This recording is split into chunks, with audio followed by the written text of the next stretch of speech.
Have you ever tried one of these? A Marshall Guvnor 2? I've had quite a few over the years. Bought them and then sold them. I had a Marshall Guvnor 1 for a bit. I bought it from a cash converters in Stockport for 25 quid in 2005 or 2004 with the original box, and I thought I was a mega wheeler and dealer because I sold it in about 2010 for 90 quid. These days those Mark 1 Marshall Guvnors sell for about 150 to 250 quid. These new Marshall Guvnors, well, I say newer Marshall Guvnors, they're about 15 years old now, aren't they? Well, these newer Marshall Guvnors, they sell for about 25 quid second hand. Or maybe you'll pay 40 quid if it's got the box. Or maybe you'll pay 15 quid if someone's been knocking nails in with it. But is there much difference? Well, on the inside, there's a few components that are different. And there's a few interesting design features, like the deep knob. And it has to be said, on the outside, these new Marshall Guvnors, or newer Marshall Guvnors, are a lot better made than the old Marshall Guvnors. The old ones were just bent bits of mild steel, weren't they? And these new ones look like they're cast from aluminium or something. Right posh. Really heavy. You could use them as a murder weapon. Beat someone to death with it. If we made the inside like the old Marshall Guvnors, surely that would be the best of both worlds, wouldn't it? I wonder what it would sound like. We should probably see what it sounds like now, shouldn't we?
Well, if you were asking me to review it, I'd say it doesn't sound all that bad. It lacked a little bit of clarity in the top end, that little bit of air on the top, and it doesn't seem to matter what you do with the treble control, it's still not there. And the bottom end sounds a little bit muddled and a bit confused, if you ask me. I think it's got something to do with that deep knob. But all in all, it sounds reminiscent of my memory of the Mark 1. But not quite there. Maybe I'm just looking at it with rose-tinted glasses on. Maybe it already sounds just like it. But I think we should modify and see. It's better safe than sorry, isn't it? I mean, what have we got to lose? What's 25 quid to a man of my means?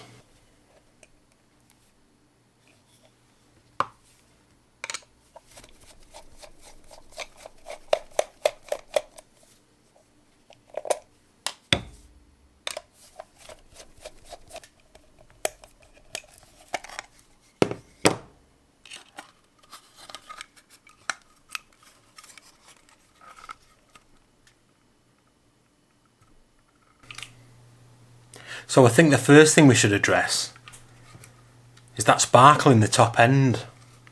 And I think I've found the culprits. When they redesigned this pedal, they upped the values of the potentiometers in the tone stack. That's the EQ for the uninitiated. And you can do that. You can bring up the values by a factor of 10. As long as you bring down the values of the capacitors in the tone stack, also by a factor of 10. And they did that for the bass, middle and treble. But after those controls, there's a low pass filter. and they kept that the same as in the original, which is dumping too much treble to ground. So all we need to do is locate C22 and change that to a 47 picofarad capacitor, and locate R5 and change that to a 220k resistor, and then everything should be nice and sparkly again.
Then we're going to address the flubbiness in the low end, and we're going to address that in several different ways. The first thing we're going to do is remove C12 and change it from a 220 nanofarad capacitor to a 22 nanofarad capacitor. That's going to get rid of a lot of the low end and give a little bit of a resonance in the mid-range, which in a Marshall pedal is exactly what we want, isn't it? Then we're going to replace R12, which is attached to it, and change that to a 10k resistor, up from a 1k resistor. The next thing we're going to do is address some components that weren't in the original pedal. That would be R25 and R26. R25 is a 470k resistor, and that wouldn't have been there in the original circuit. So we're going to replace that with a jumper. You can use a leg off a resistor to do that, but I like to use a 0 ohms resistor. I do that for two reasons. When I'm making up my kits for you to buy, it gives me something to sell to you. And the other reason is it just makes things look nice and neat. And that's what we want really, isn't it? Then we're going to find R26 and we're going to remove it, but we're not going to replace it. It's a 1 meg resistor and it doesn't need to be there. It would just be going to ground. The last thing we're going to do is get rid of the deep knob. We're just going to bypass it completely. I'm not a big fan really. So what we're going to do is locate two capacitors on the board. That would be C15 and C18, and we're going to remove them both. We're going to take a piece of wire of a colour of your choosing, strip the ends and add some solder, and we're going to put one end of it in one of the holes that C15 went into. That would be the hole closest to the edge of the PCB, the one nearest to C22. And the other end of the wire is going to go into one of the holes that C18 came out of, and that's going to go into the hole that's closest to R16, and that's going to completely bypass the deep knob. And then we can put everything back together and see whether all this has made any difference. Who knows?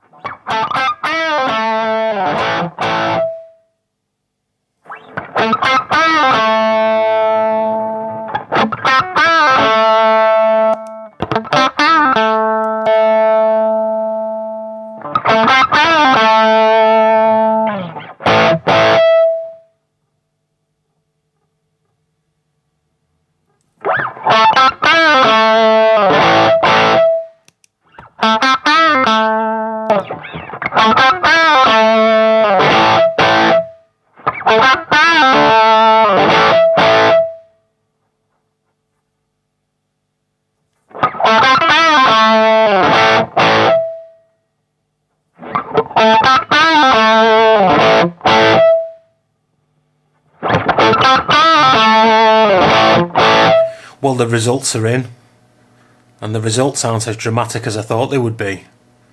We seem to have reduced the volume somewhat, but we have made it a lot more honky in the mid-range, a lot more martially. That air in the top end, I don't think we've sorted that out. Even though we've modified the low pass filter, it still seems to lack a little bit of clarity in the top end. But we did sort out the bass, and we got rid of that awful deep knob. But it made me think, do I have another pedal in the workshop that sounds like a Marshall amp? And then I remembered, I make one of those. So it begs the question, which is better? A Marshall Guvnor 2 modified to be a Marshall Guvnor 1, or my little plexi pedal? There's really only one way to find out, isn't there?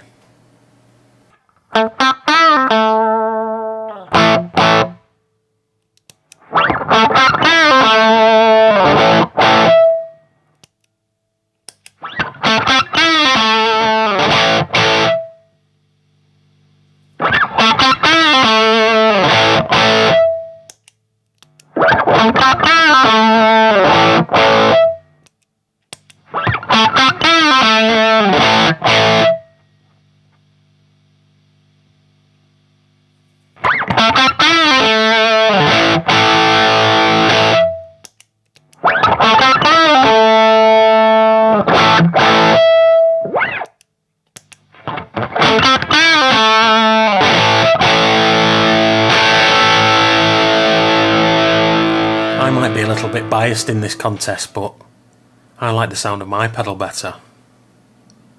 I'm not trying to sell any kits or any fully assembled pedals, but they are available on my eBay store. With these videos, I'm just trying to show you some things in the workshop and build up a following on YouTube.